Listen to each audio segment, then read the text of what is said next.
Assalamualaikum warahmatullahi wabarakatuh.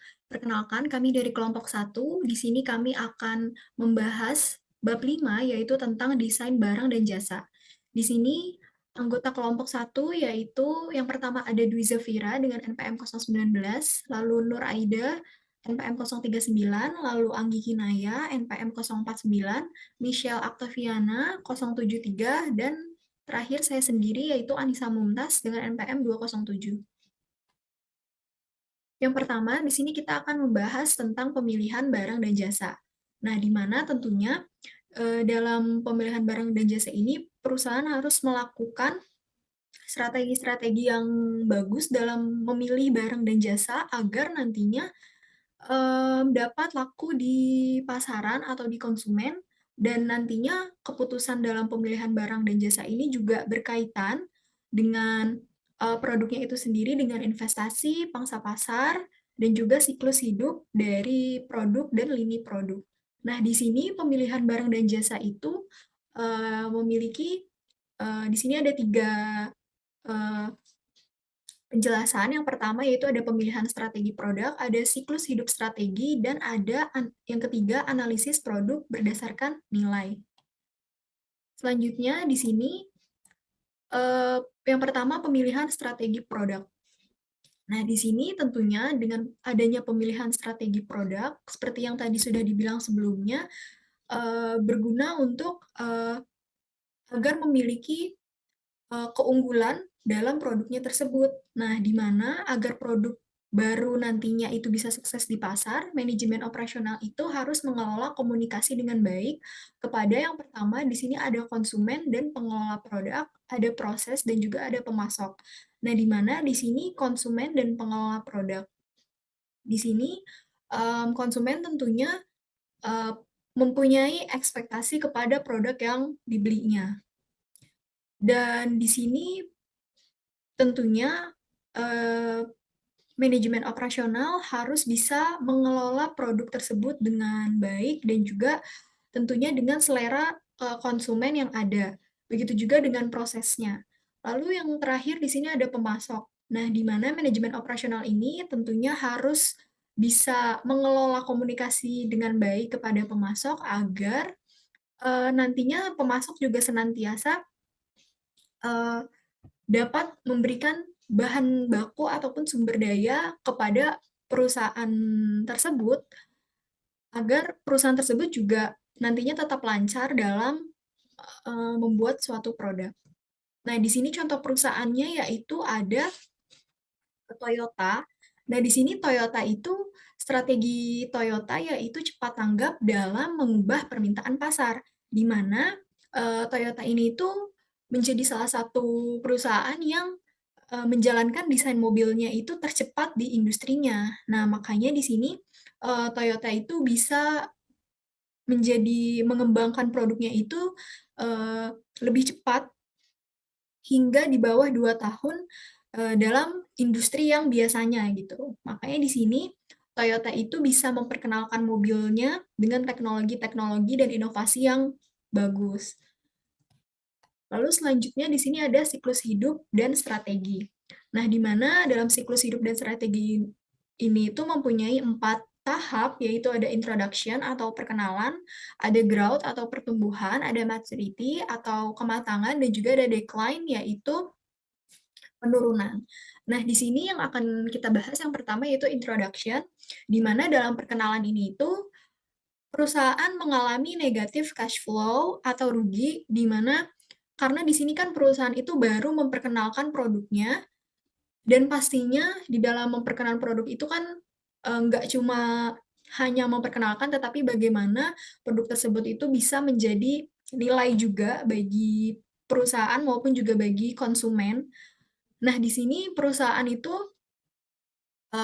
kenapa negatif cash flow? Karena tentunya perusahaan lagi gencar-gencarnya dalam hal promosi, dalam hal pemasaran, yaitu promosi gitu. Misalnya kayak iklan, dan lain-lain. Makanya di sini negatif cash flow. Lalu yang kedua ada growth atau pertumbuhan.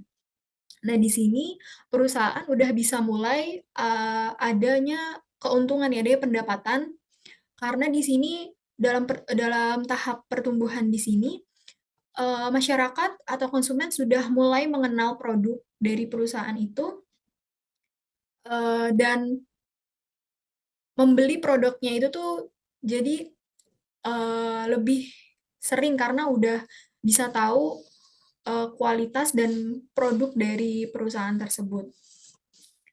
Makanya di sini perusahaan bisa mendapatkan keuntungan. Lalu yang ketiga di sini ada maturity atau kematangan. Nah, di mana dalam maturity ini, perusahaan itu masih bisa tetap mendapatkan keuntungan atau pendapatan dari penjualan produk, dari hasil penjualan produk. Nah, tetapi di sini juga perusahaan harus berhati-hati karena, dalam tahap kematangan ini adanya, adanya pesaing baru dari, perusahaan lain dalam produk yang misalnya mungkin dalam produk yang sama tetapi dengan harga yang murah dan lain-lain. Makanya di sini perusahaan, harus bisa berhati-hati. Nah, yang terakhir di sini ada tahap decline, di mana tahap decline ini atau penurunan. Nah, di sini terjadi ketika, mmm, biasanya produk-produk itu udah nggak dibeli lagi sama konsumen atau sama masyarakat. Nah, biasanya, eee, produk-produk ini tuh akhirnya, nggak bisa memberikan kontribusi dengan baik, ataupun pendapatan tadi kepada perusahaan. Nah, makanya ada juga perusahaan ini yang akhirnya menghentikan produksi tersebut karena dinilai sudah tidak dapat lagi, meningkatkan pendapatan bagi perusahaan.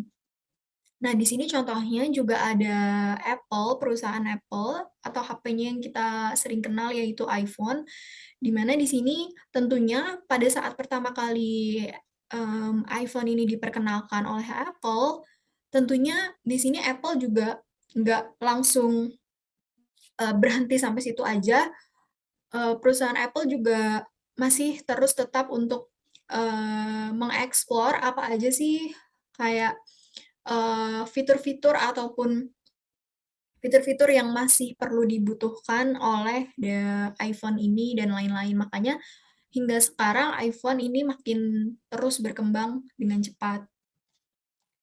Lalu selanjutnya yaitu ada analisis produk berdasarkan nilai. Nah, di sini analisis produk berdasarkan nilai yaitu di mana manajer operasi yang efektif memilih item yang dijanjikan dengan menganut prinsip Pareto, yaitu fokus pada permasalahan yang sedikit tetapi penting dan bukan pada permasalahan yang banyak tetapi sepele. Nah, jadi di sini manajer operasi juga seperti yang tadi udah dibilang, memilih item yang dijanjikan.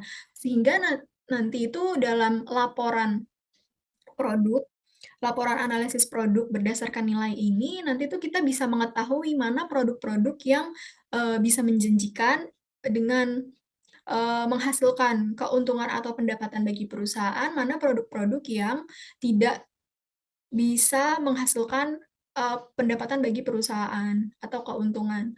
Nah, di sini makanya dalam analisis produksi ini adanya laporan, sehingga nantinya perusahaan bisa mengambil, produk-produk mana aja yang memang dijanjikan gitu, yang paling menjanjikan bagi perusahaannya.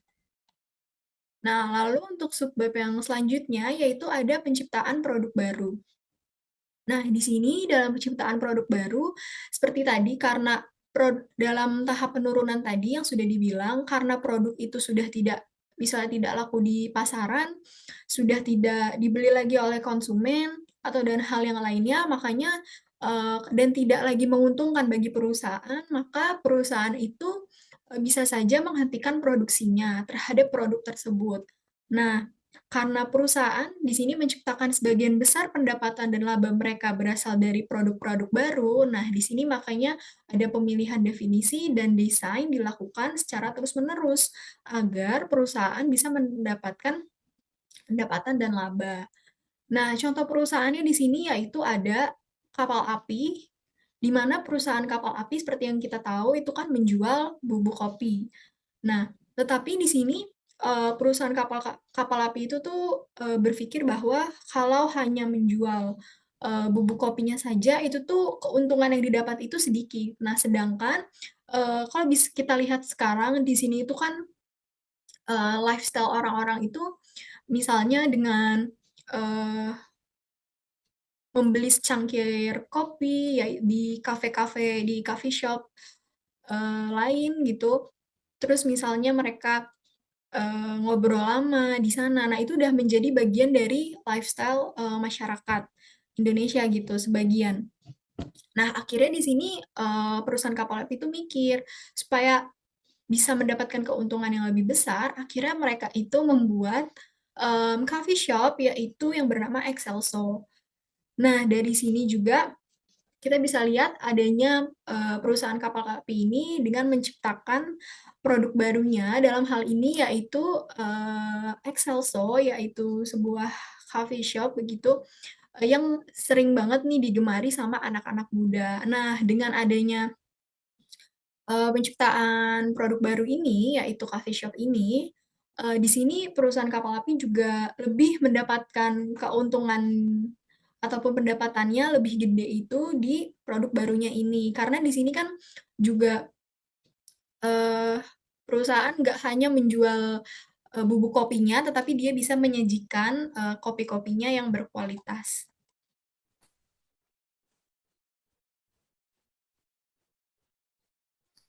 Jadi selanjutnya ialah pengembangan dan peluncuran desain produk.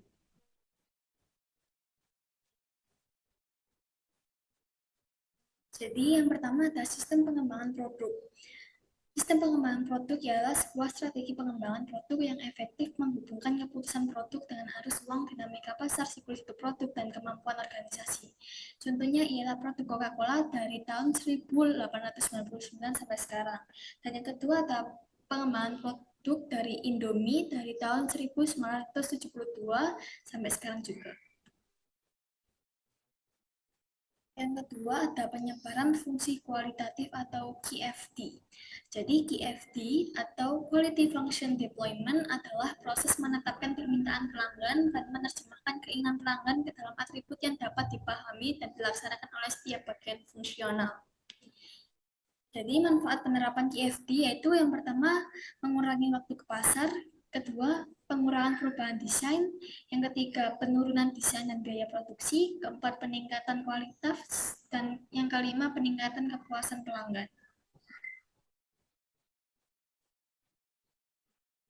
Yang pertama melalui penelitian pasar, grid kamera CNC menentukan apa yang diinginkan pelanggan.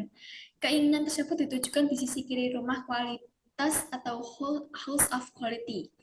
Yang kedua, tim pengembangan produk menentukan bagaimana atau how organisasi akan menerjemahkan keinginan pelanggan tersebut menjadi desain produk dan target atribut proses. Bagaimana dimasukkan dalam proses porsi utama rumah kualitas. Ketiga, tim mengevaluasi masing-masing keinginan pelanggan yang sebanding dengan bagaimana atau how. Dalam matriks hubungan rumah atau tim mengevaluasi seberapa baik desain yang ada dapat memenuhi kebutuhan pelanggan. Dan yang keempat, atap atau rumah menunjukkan hubungan antara atribut. Kelima, tim mengembangkan peringkat kepentingan untuk atribut desain di baris bawah tabel. Hal ini dengan menentukan nilai 5 untuk tinggi, 3 untuk medium, dan 1 untuk rendah. Untuk masing-masing catatan dalam matriks hubungan dan kemudian mengalihkan masing-masing nilai ini dengan peringkat kepentingan pelanggan. 6. Rumah kualitas juga digunakan untuk mengevaluasi kompetitor. Dua kolom di kanan menunjukkan bagaimana pengetahuan penelitian pasar mengenai cara kompetitor A dan B memuaskan keinginan pelanggan.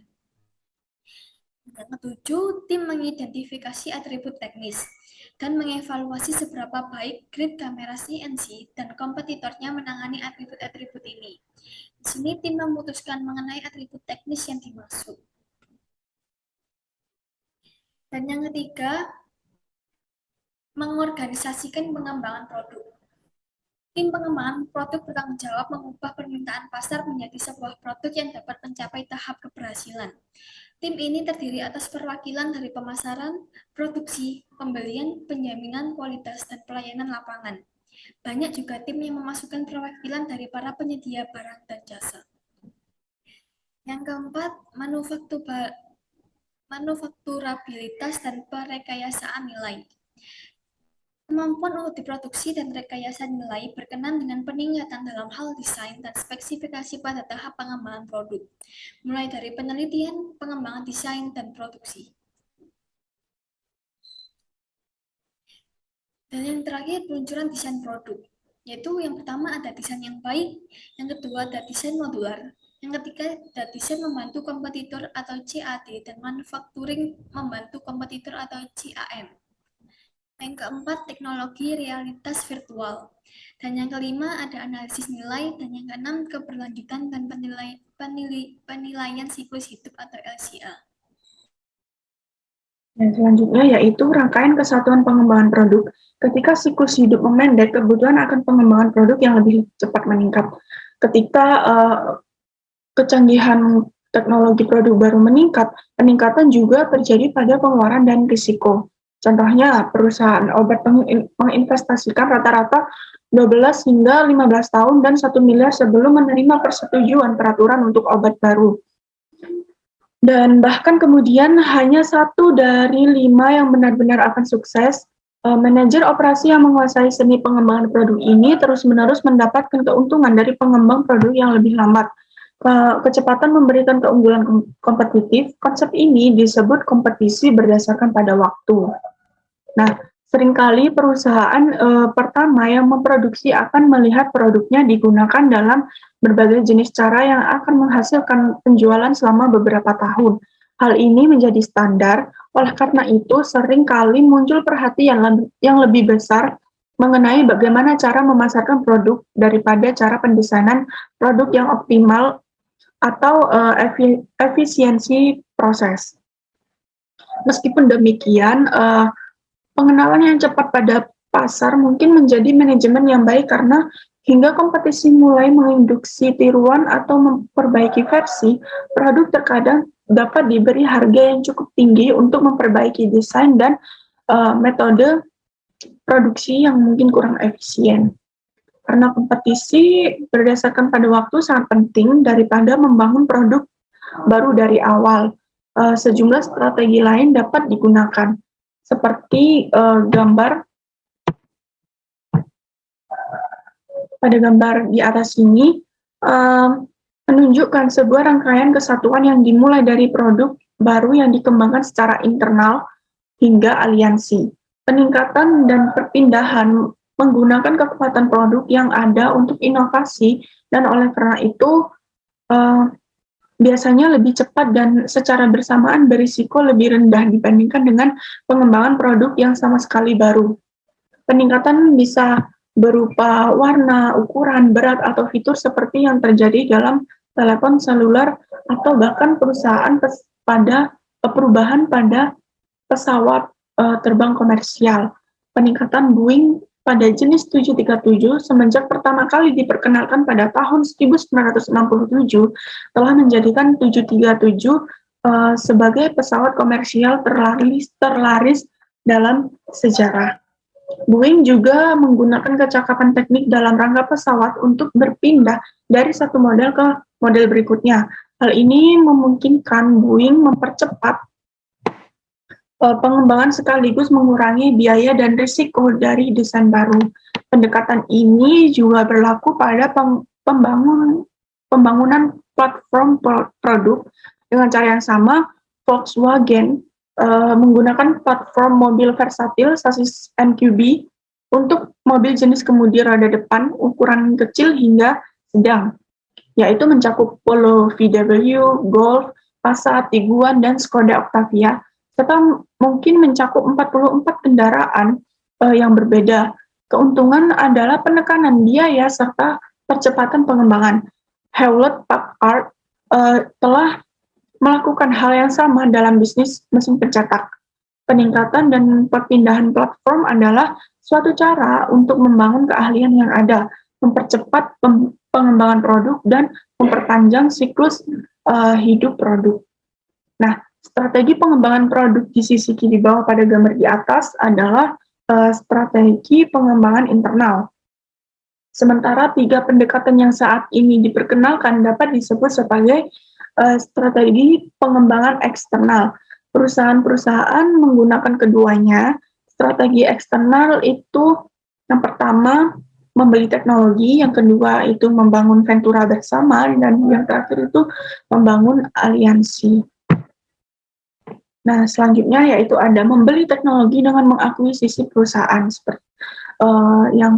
seperti strategi eksternal ini. Microsoft dan Cisco System adalah contoh perusahaan di ujung tombak teknologi yang sering kali mempercepat pengembangan dengan mengakuisisi perusahaan kewirausahaan yang telah mengembangkan teknologi yang sesuai dengan misi mereka. Isu yang muncul kemudian adalah mencocokkan pembelian organisasi, teknologinya, lini produksinya, dan budayanya ke dalam pembelian perusahaan daripada isu pengembangan sebuah produk. Selanjutnya yaitu ada ventura bersama. Dalam upaya pengurangan berat mobil baru, GM melakukan ventura bersama dengan perusahaan Tokyo Teijin untuk memperkenalkan serat karbon ringan kepada pelanggan GM. Nah, ventura bersama seperti ini adalah suatu gabungan kepemilikan, biasanya hanya antara dua perusahaan untuk membuat suatu entitas baru. Kepemilikan bisa jadi 50-50, atau satu pemilik dapat menerima bagian yang lebih besar untuk memastikan pengendalian yang lebih ketat. Ventura bersama biasanya cocok untuk mengeksploitasi peluang produk yang spesifik yang mungkin tidak terpusat dalam misi perusahaan. Ventura bersama biasanya lebih berhasil ketika risiko telah diketahui dan dapat dibagi rata. Selanjutnya yaitu ada aliansi.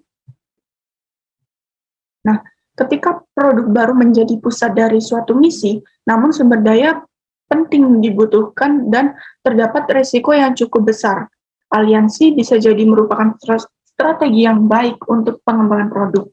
Aliansi terutama menguntungkan ketika produk yang akan dikembangkan juga memiliki teknologi yang sedang bergejolak. Misalnya, Microsoft sedang mengupayakan aliansi dengan beragam perusahaan yang berurusan dengan konvergensi komputer, internet, dan siaran televisi. Aliansi dalam hal ini tepat karena teknologi tidak diketahui, modal dibutuhkan, dan risikonya signifikan. Hal yang serupa juga terjadi pada 3 perusahaan. Ada Mercedes-Benz, Ford Motor, dan Ballard Power System. Membentuk sebuah aliansi untuk mengembangkan mobil hijau yang didukung oleh bahan bakar baterai. Aliansi menjadi jauh lebih sulit untuk dilaksanakan dan dipertahankan dibandingkan ventura bersama karena ambiguitas yang terkait dengannya. Hal tersebut akan membantu dan menganggap aliansi sebagai sebuah kontrak yang tidak lengkap antara beberapa perusahaan. Perusahaan-perusahaan yang terkait tetap berdiri sendiri.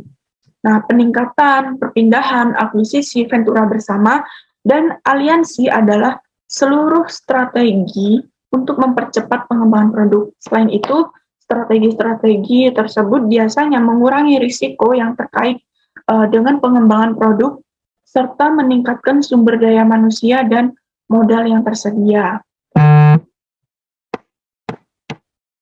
Nah, selanjutnya yaitu pendefinisian produk. Ketika barang atau jasa baru dipilih untuk diperkenalkan, mereka harus didefinisikan. Pertama, barang atau jasa yang baik didefinisikan dalam hal fungsinya, yaitu apa yang dapat dilakukannya. Nah, produk kemudian didesain dan perusahaan menentukan bagaimana fungsi-fungsi tersebut dicapai. Manajemen biasanya memiliki beberapa opsi tentang bagaimana suatu produk akan mencapai tujuan fungsionalnya. Misalnya, ketika sebuah jam waker diproduksi, aspek desain seperti warna, ukuran, dan penempatan tombol dapat memberikan perbedaan substansial dalam kemudahan manufaktur, kualitas, dan penerimaan pasar. Spesifikasi rumit bagi sebuah produk diperlukan untuk memastikan produksi berjalan efisien. Peralatan, tata letak, dan sumber daya manusia tidak dapat ditentukan hingga produk didefinisikan, didesain, dan didokumentasikan. Oleh karena itu, setiap perusahaan membutuhkan dokumen untuk mendefinisikan produk-produknya. Ini berlaku bagi semua hal mulai dari daging isian roti, keju, kemudian hingga prosedur medis terkait dengan keju. Spesifikasi tertulis umumnya ada. Nah, tentu saja terdapat spesifikasi tertulis atau tingkatan standar yang memberikan definisi bagi banyak produk. Misalnya, keju Monterey Jack memiliki deskripsi tertulis yang memberikan spesifikasi karakteristik penting untuk setiap tingkatan Departemen Agrikultur.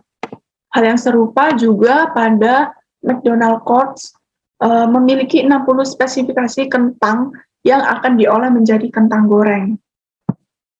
Sebagian besar item yang diproduksi serta komponen-komponennya didefinisikan dalam sebuah gambar, biasanya disebut sebagai gambar perekayasaan. Suatu gambar perekayasaan menunjukkan dimensi, toleransi material, dan hasil akhir sebuah komponen. Gambar perekayasaan akan menjadi sebuah item dalam sebuah tagihan material. Nah, tagihan material mengurutkan hierarki komponen, deskripsinya, dan jumlah masing-masing yang dibutuhkan untuk membuat satu unit produk. Tagihan material untuk sebuah item yang diproduksi ditunjukkan pada gambar yang ada di sini. Perhatikan bahwa sub perakitan dan komponen dimaksudkan pada setiap levelnya untuk menunjukkan posisi koordinat mereka. Gambar teknis menunjukkan bagaimana cara membuat satu item pada tagihan material. Dalam industri jasa makanan, tagihan material menunjukkan diri mereka sendiri dalam standar kendali porsi. Standar kendali porsi untuk burger keju, hickory, barbecue, bacon, Hard Rock Cafe ditunjukkan pada gambar yang ada di sini. Dalam produk yang lebih kompleks, tagihan material direferensikan dalam tagihan material lain, di mana mereka menjadi sebuah bagiannya. Dalam hal ini, subunit adalah bagian dari unit selanjutnya yang lebih tinggi, yang akhirnya membuat sebuah produk akhir. Di samping didefinisikan oleh spesifikasi tertulis, dokumen kendali porsi dan tagihan material produk yang didefinisikan dengan cara lain. Misalnya, produk seperti bahan kimia, cat, dan minyak tanah itu dapat didefinisikan dengan formula atau proporsi yang menggambarkan bagaimana mereka dibuat. Film itu didefinisikan dengan naskah dan asuransi oleh dokumen legal yang disebut sebagai polis. Selanjutnya yaitu ada keputusan buat atau beli. Untuk banyak komponen produk, perusahaan memiliki opsi untuk memproduksi komponen sendiri atau membelinya dari sumber eksternal. Memilih antara opsi ini dikenal sebagai keputusan buat atau beli. Keputusan buat atau beli itu make or buy decision, membedakan antara apa yang ingin diproduksi oleh perusahaan dan apa yang ingin dibelinya. Karena variasi kualitas, biaya, dan jadwal pengantaran, keputusan buat atau beli penting bagi pendefinisian produk.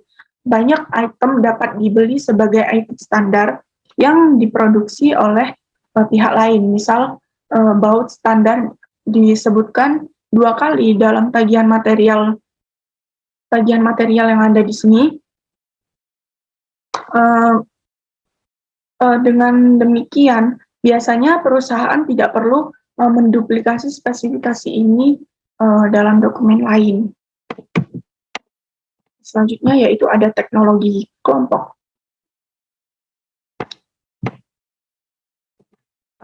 Gambar perekayasaan juga dapat menyertakan kode-kode untuk memfasilitasi teknologi kelompok.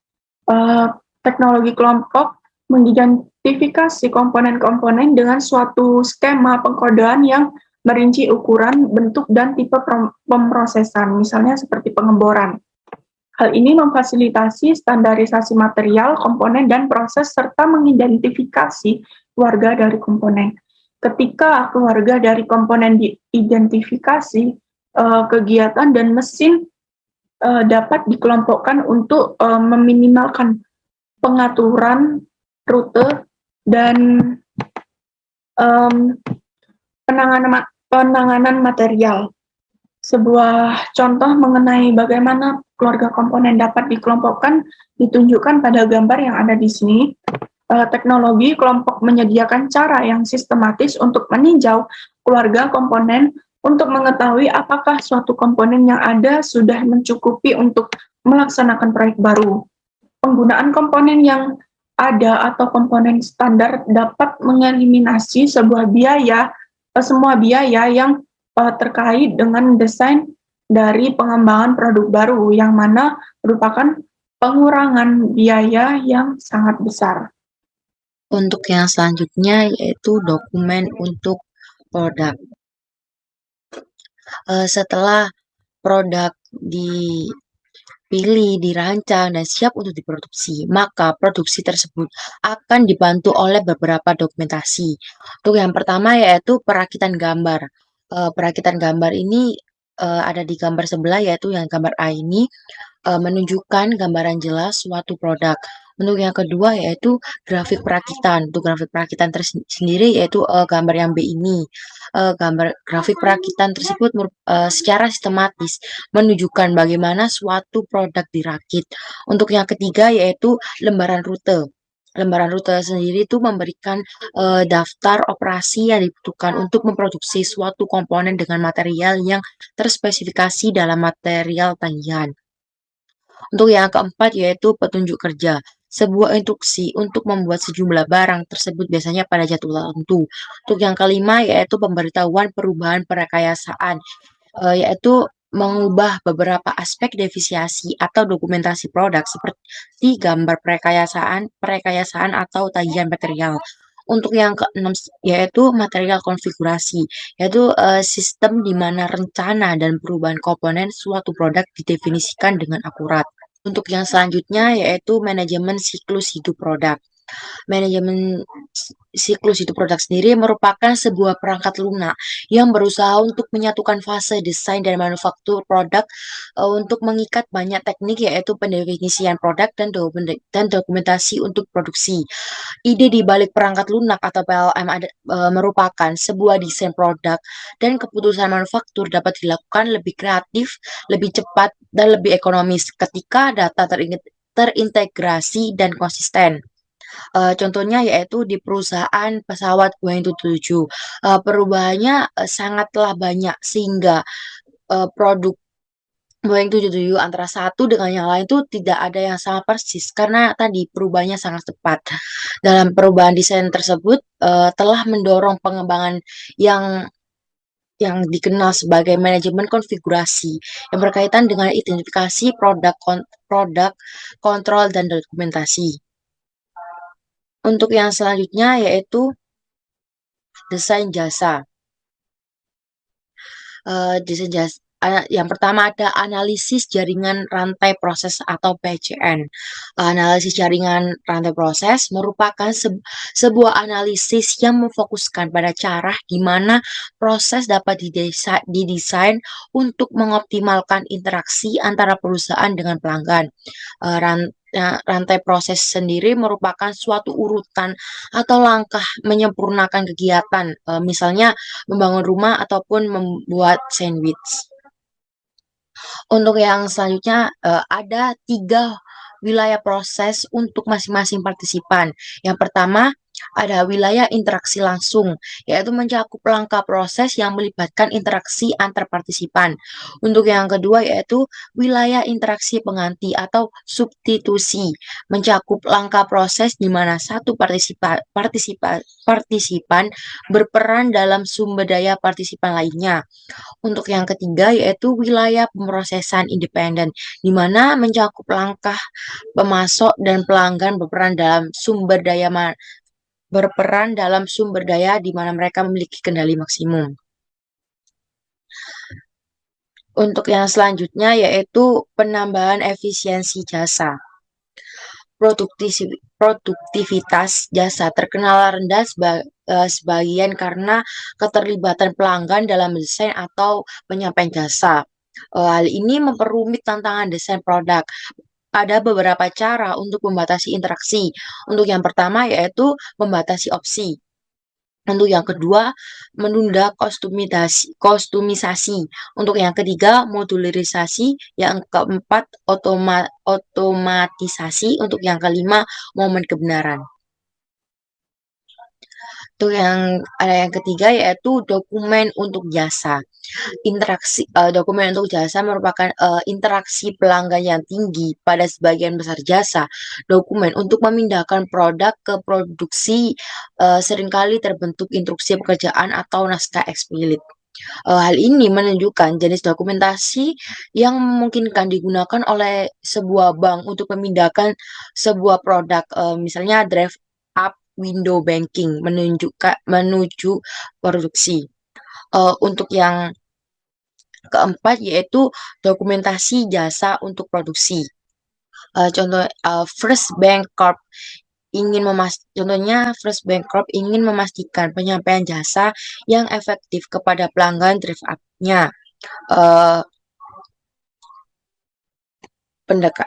Pendekatannya yaitu membuat sebuah dokumen produksi untuk kasir di drive up window yang menyediakan informasi penting untuk melakukan pekerjaan yang efektif. Solusinya, dokumentasi untuk kasir drive up window, di mana pelanggan yang menggunakan kasir drive up window daripada kasir lobby membutuhkan teknik hubungan pelanggan yang berbeda. Jarak antara mesin dan kasir meningkatkan rintangan komunikasi arah untuk memastikan hubungan pelanggan yang baik di drive up window adalah sebagai berikut. Yang pertama yaitu sangat berhati-hati ketika bicara dengan pelanggan melalui mikrofon. Untuk yang kedua, menyediakan instruksi tertulis untuk pelanggan yang harus mengisi formulir yang diselesaikan. Untuk yang ketiga, tandai barisan yang harus diisi atau lampiran catatan dengan instruksi. Untuk yang keempat, yaitu selalu berkata tolong dan terima kasih ketika berbicara lewat mikrofon. Untuk yang kelima, yaitu buat kontak mata dengan pelanggan jika jarak memungkinkan. Untuk yang terakhir yaitu jika interaksi mengharuskan pelanggan memarkir mobilnya dan masuk ke lobi, memintalah maaf atas ketidaknyamanan tersebut. Untuk wawasannya yaitu dengan menyediakan dokumentasi dalam bentuk naskah atau pedoman untuk kasir memungkinkan komunikasi yang efektif dan produk jasa yang baik dan mengikat. Wawasannya yaitu dengan menyediakan dokumentasi dalam bentuk naskah atau pedoman untuk kasir, kemungkinan komunikasi yang efektif dan produk atau jasa yang baik untuk meningkat. Latihan pembelajarannya yaitu memodifikasi pedoman di atas untuk menunjukkan bagaimana pedoman tersebut akan berbeda untuk restoran drive up draw. Selanjutnya yaitu pohon keputusan dalam desain produk. Pohon keputusan dipergunakan untuk memutuskan suatu produk baru secara baik. Banyaknya variasi yang dibutuhkan sesuai dengan permasalahan manajemen. Bentuk pohon keputusan dapat diikuti melalui prosedur pertama, mencari alternatif yang memungkinkan dan pernyataan kebiasaan yang terjadi di dalam pohon, termasuk pernyataan alternatif dengan tidak melakukan apa-apa. Yang kedua, hasil akan merupakan cabang dari pohon, merupakan tempat untuk mengembangkan hasil menjadi penambahan cabang. Yang ketiga, pohon keputusan bertujuan untuk mengetahui pengaruh nilai harapan dari setiap keputusan yang diambil. Selanjutnya, setiap keputusan uraiannya dimulai dari kanan dari pohon keputusan, sedangkan titik cabang keputusan dinyatakan dengan not. Selanjutnya yaitu transisi ke produksi. Akhir sebuah produk baik barang maupun jasa telah dipilih dan didesain dan didefinisikan. Kemudian pihak manajemen harus menentukan ini melanjutkan atau menghentikan ide produk tersebut. Salah satu seni manajemen adalah mengetahui kapan akan memindahkan produksi dari pengembangan ke produksi.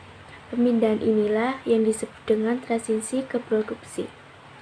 Setelah itu diadakan masa uji coba produksi untuk memastikan desain tersebut benar-benar dapat diproduksi. Untuk memastikannya ditunjukkanlah manajer proyek dan tim pengembangan produk serta melakukan pendekatan terakhir yaitu integritas pengembangan produk dan penataan produksi. Selanjutnya, di sini kita akan membahas tentang studi kasus, yaitu desain produk di Regal Marine. Nah, di sini ada cerita dari desain produk di Regal Marine-nya. Dan di sini kita bisa langsung lanjut ke soalnya. Nah, yang pertama di sini bagaimana konsep siklus hidup produk yang diterapkan pada produk-produk Regal Marine. Nah, di sini yaitu siklus hidup produk Regal Marine dimulai dengan memasukkan desain yang ditunjukkan atau yang diajukan oleh dealer, pelanggan, dan konsultan. Di mana setelah input desain diterima, mereka mengirim ke studio styling di mana input ditempatkan ke mesin CAD dengan tujuan mempercepat proses pembangunan. Berbagai desain perahu pola existing selalu berevolusi untuk tujuan memenuhi tren dan persaingan. Siklus hidup rata-rata produk Regal Marine adalah 3-5 tahun, sehingga untuk mengembangkan flops ide yang baru diperlukan untuk merangsang pengembangan produk baru secara terus-menerus. Nah, setiap produk memiliki 4 tahap seperti pengenalan, pertumbuhan, kematangan, dan penurunan. Nah, Regal Marine menggunakan pendekatan yang berbeda dalam tahap pengenalan produknya. Jadi pertanyaan yang kedua, yaitu apa strategi yang digunakan Regal untuk tetap kompetitif? Jadi dalam skenario sekarang setiap organisasi ingin mengembangkan beberapa metode dan kebijakan yang efektif agar dapat bersaing dengan kompetitor. Regal Marine juga mengembangkan beberapa strategi untuk menghadapi persaingan secara efektif. Regal Marine menambahkan produk baru dengan fitur inovatif di lini produk yang ada perusahaan. Hal ini memungkinkan semua produk Regal Marine menerapkan semua desain dalam model yang sesuai permintaan dan tren. Regal Marine menggunakan strategi diferensiasi untuk memilih produk khas terbaik di kelasnya, yang berarti bernilai tinggi dan produk berkualitas untuk pelanggannya. Desain perusahaan memproduksi dan memasarkan lebih dari 22 perahu yang berbeda dalam kategori mewah berperforma. Tadi guys, nomor 3 yaitu apa jenis penghematan teknis yang diperoleh Regal dengan menggunakan teknologi CAD dibandingkan dengan teknik driving tradisional. Jawabannya yaitu sistem CAD yang canggih tidak hanya mengurangi waktu pengembangan produk, tetapi telah mengurangi masalah dengan perkakas dan produksi, menghasilkan produk unggul. CAD dapat menjadi penunjang utama bagi perusahaan yang akan melakukan rekayasa ulang proses bisnis. Dengan cara lama atau driving tradisional, proses manufaktur meliputi desain, analisis uji potensi, dan manufaktur. Cara lama ini membutuhkan waktu yang sangat lama dan mahal. Jika terjadi kesalahan, akan kembali ke proses desain awal. Sedangkan dengan CAD, proses desain analisis dan simulasi dapat dilakukan secara bersamaan, terintegrasi, dan sangat cepat. Kesalahan yang terjadi dapat langsung terlihat dan dapat diperbaiki. Setelah itu, dapat dilanjutkan dengan proses pengujian, prototip, dan manufaktur. Dengan menggunakan sistem CAD, mengurangi biaya dan usaha yang harus ditunjukkan ke pelanggan atau pengembangan ide baru dan dapat dengan mudah mengubah dan menyesuaikan model grafis ataupun kebutuhan yang muncul. Sistem semacam ini juga bisa membantu dalam memilih yang tepat komponen dan forecast apa yang harus dibutuhkan untuk mendapatkan produk baru dalam produksi. Hemat biaya dan waktu yang menggunakan CAD adalah tipikal, jadi sangat ekonomis jika digunakan. Studi case yang keempat yaitu apa keuntungan yang mungkin diperoleh dari teknologi desain CAD. Jawabannya, Regal Marine menggunakan teknologi tambahan komputer CAD untuk merancang dan mengembangkan proses produk daripada teknik perancangan tradisional. yang merupakan juga teknologi digital yang kuat, yang memfasilitasi proses standarisasi berbagai komponen yang terlibat dalam pembuatan kapal dan juga menerapkan pengujian desain untuk menganalisis kemampuan mereka dalam memproduksi. Teknologi ini menawarkan keuntungan yang berbeda yang membantu perusahaan untuk mendapatkan posisi kompetitif di pasar. Beberapa keuntungan yang diperoleh yaitu peningkatan kualitas produk. Kualitas produk Regal Marine telah meningkat setelah penggunaan teknologi CAD dalam proses pembuatannya. Di sisi lain, dosis teknologi perancangan tradisional tidak meningkatkan kualitas produk secara lebih luas. Yang kedua, mengurangi biaya produksi. Biaya produksi merupakan faktor penting yang menentukan keberhasilan atau kegagalan. Teknologi CAD memungkinkan perusahaan mengurangi biaya produksi, yang merupakan keuntungan lain bagi Regal Marine untuk menggunakan teknologi ini daripada teknologi perancangan tradisional. Dari jawaban nomor 4, yaitu ketersediaan database. Memiliki penarikan data penting baik bagi perusahaan manapun karena mendorong efektivitas sistem informasi yang membantu perusahaan dalam melakukan analisis berbagai faktor. Setelah penggunaan teknologi CAD, Regal Marine telah mengembangkan database yang efisien yang diperlukan untuk pertumbuhan.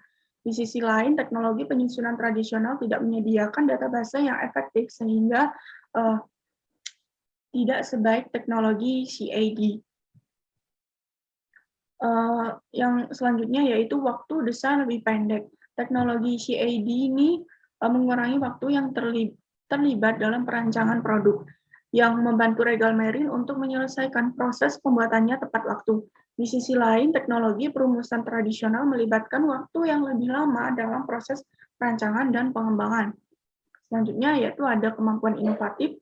Setelah penggunaan teknologi CAD dalam proses perancangan dan pengembangan, kemampuan inovatif telah berkembang, yang membantu Regal Marine untuk mencapai tujuan memimpin bisnis tidak mungkin dengan teknologi penyusunan tradisional karena tidak memiliki metode inovatif untuk pengembangan kemampuan baru.